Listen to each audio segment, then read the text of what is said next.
Lebanon के उग्रवादी समूह हिजबुल्लाह ने शुक्रवार को इजराइल के प्रधानमंत्री नेतन्याहू को धमकी दी है। जी हां, धमकी दी है। हिजबुल्लाह नेता ने कहा है कि जब तक इजरायली सेना दक्षिणी लेबनान में रहेगी और इजरायली वायुसेना लेबनान के वायु क्षेत्र का उल्लंघन करती रहेगी, तब तक उसके लड़ाके हथियार नहीं छोड़ेंगे। ये बात नईम कासिम ने हिजबुल्लाह के टेलीविजन पर प्रसारित अपने भाषण में कही है।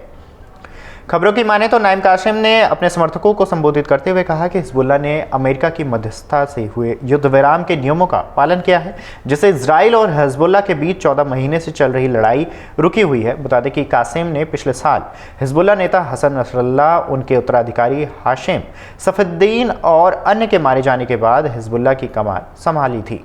हिजबुल्लाह नेता कासिम ने कहा है कि हम किसी को हिजबुल्लाह के हथियार हटाने की अनुमति नहीं देंगे।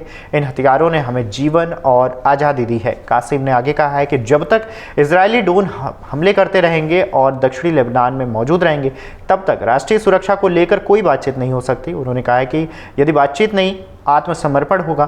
पहले इजराइल पीछे हटे और हवाई हमले रोक दे। कासिम ने यह बयान अमेरिका के विशेष राजदूत मॉर्गन ऑर्टाग्स के लेबनान दौरे के बाद सामने आया है। उन्होंने लेबनान सरकार को कहा था कि वह पूरे देश में अपना नियंत्रण स्थापित करेंगे, न कि केवल दक्षिण में।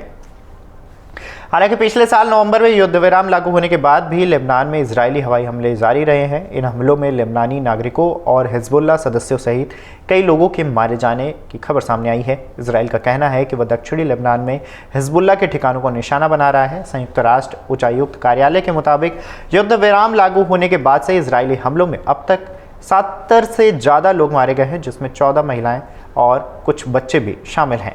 बीते 7 अक्टूबर 2023 को इजराइल हमास युद्ध छिड़ने से एक दिन बाद हिजबुल्लाह ने इजराइल पर हमला शुरू किया। फ़लस्तीनी आतंकवादियों ने कहा है कि वो लेबनान के साथ उत्तरी इजरायली सीमा पर इजरायली सेना को व्यस्त रखकर गाज़ा पर दबाव कम करने के लिए हमले कर रहे हैं। जवाब में इजरायली सैनिकों ने लेबनान में घुसपैठ की है।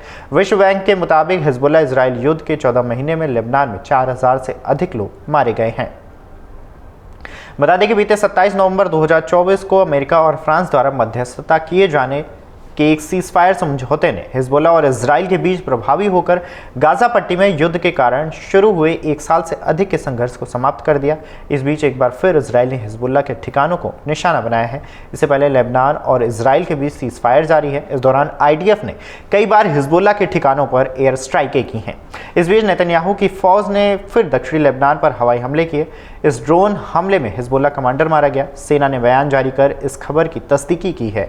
वहीं विदेशी मीडिया एजेंसी के मुताबिक हमले में ब्लेडा क्षेत्र को निशाना बनाया गया, जिसमें अली इबार अल नबी खादी की जान गई है। सेना ने खादी की पहचान महाइबिब क्षेत्र के हिजबुल्लाह की सैन्य चौकी के उप प्रमुख के रूप में की थी।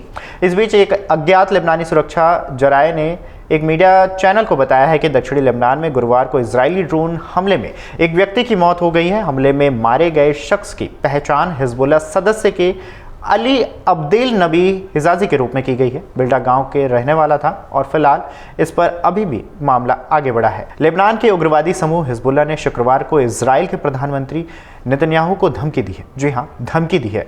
हिजबुल्लाह नेता ने कहा है कि जब तक इजरायली सेना दक्षिणी लेबनान में रहेगी और इजरायली वायुसेना लेबनान के वायु क्षेत्र का उल्लंघन करती रहेगी, तब तक उसके लड़ाके हथियार नहीं छोड़ेंगे।